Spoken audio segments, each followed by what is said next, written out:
Okay, All right, ready. don't worry if you need to take a break or if you mess up, just take a second, collect yourself, and take it from the sentence that you messed up on or made a mistake with, or however. Right. So try not to Gotcha.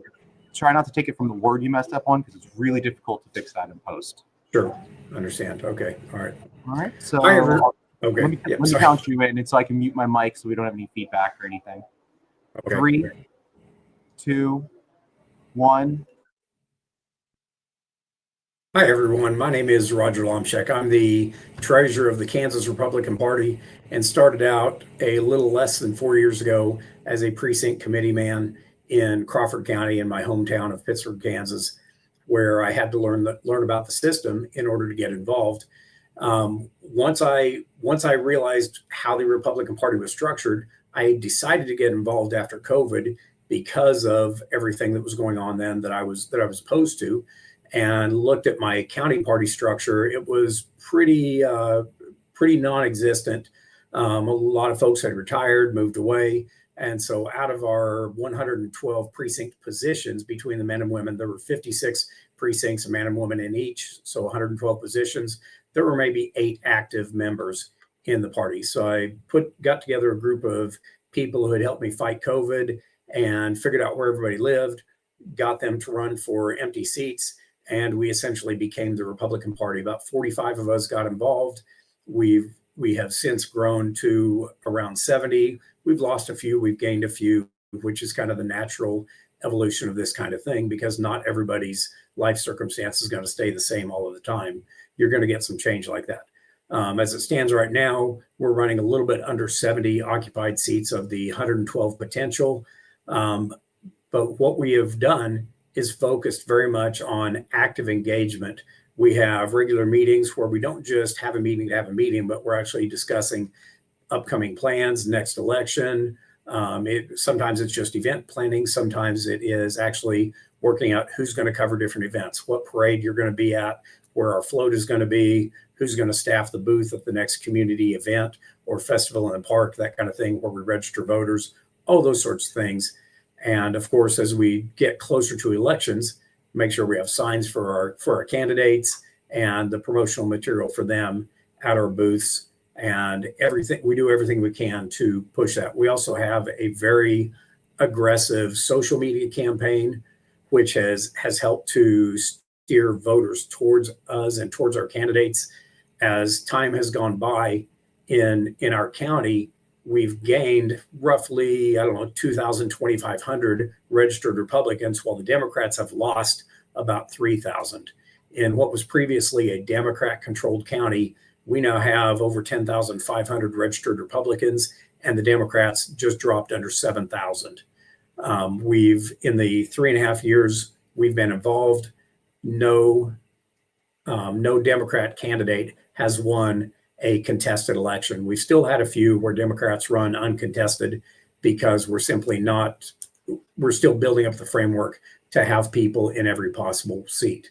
But we're getting close there. We've won a number of elections in school boards and city commissions, as well as the other elected positions like county commissioner, sheriff, et cetera. And I'll show you some more stuff on that in a minute. In Kansas, in order to be a precinct committee member, you simply have to be a registered qualified voter in the state and be registered to the Republican Party.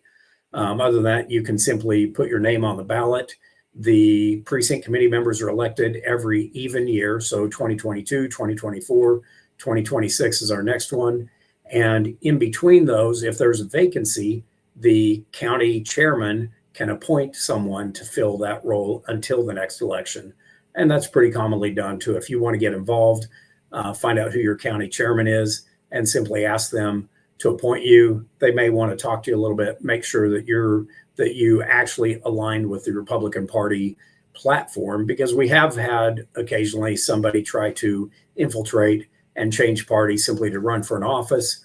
And so we're a little bit careful about that we make sure we're not just bringing somebody in who's simply become a Republican out of convenience, rather than that is their core belief. With that, sorry, I'm rolling through here.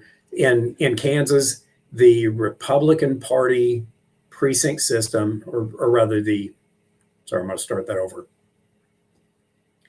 In Kansas, the precinct system is based on population. So anywhere from 500 to 1,000 people will be in each precinct. It's not based on voters, it's based on population density.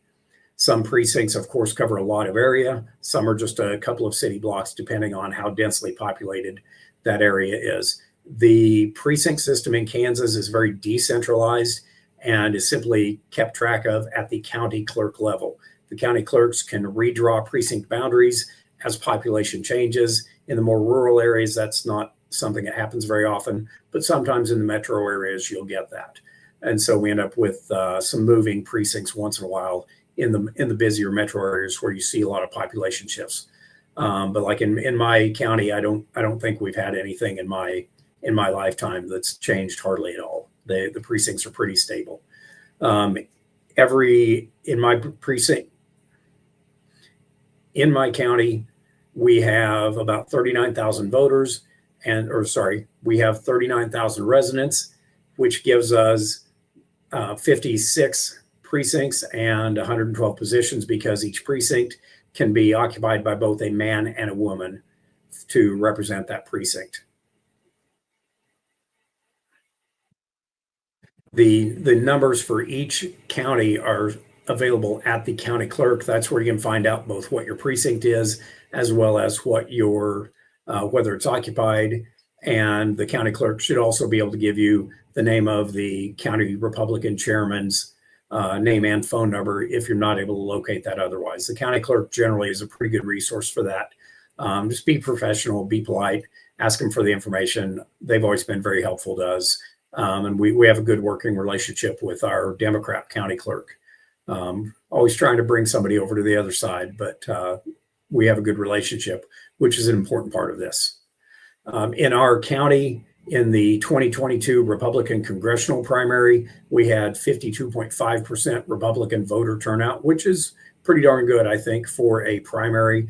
We pushed that hard, and we're going to continue pushing that again in 26 for our next one as well, trying to get as many people out as we can. In Kansas, the turnout of your primary elections in those even years also determines your county's number of delegates that you are allotted for the congressional district to move up into the congressional district level of the Republican Party, and then ultimately up to the state Republican Party Central Committee.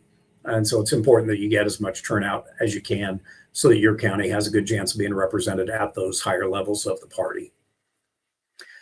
Something that I wanted to show you is a graphic that I put together to compare what's happened in the times since we took over. I don't want to make it sound like we're taking sole credit for this, because shifting demographics have helped a little bit, as have some other stuff. But in our sheriff's race, we saw a roughly 26% electoral flip. In 2023, the Republican candidate lost, and he was a good candidate, very well qualified, but didn't really have much of a support network because the Republican Party in our county at that time was simply not very active. So he ended up losing. He got 45.3% of the vote.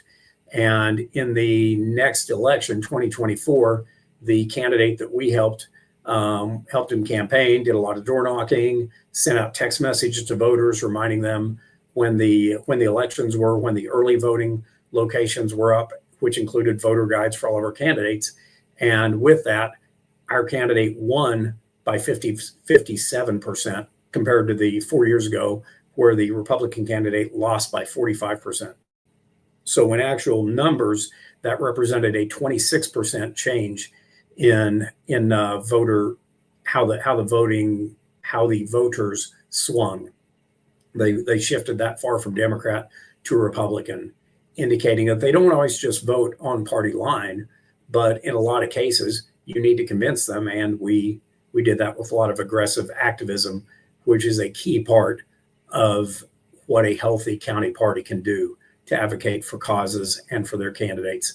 That's really the thing I guess I would close with, is to encourage you, if you do get involved, don't just be another seat warmer, but actually get really involved. Help out. Be the person who goes to booths, advocates for candidates, does some door knocking if you're physically capable, and helps on those matters, sharing social media posts, doing whatever you can to try to really get the word out to voters to turn them out, because people need to be reminded to vote. They need to be reminded to vote for who to vote for. And those are key things that precinct committee members can do wherever they are.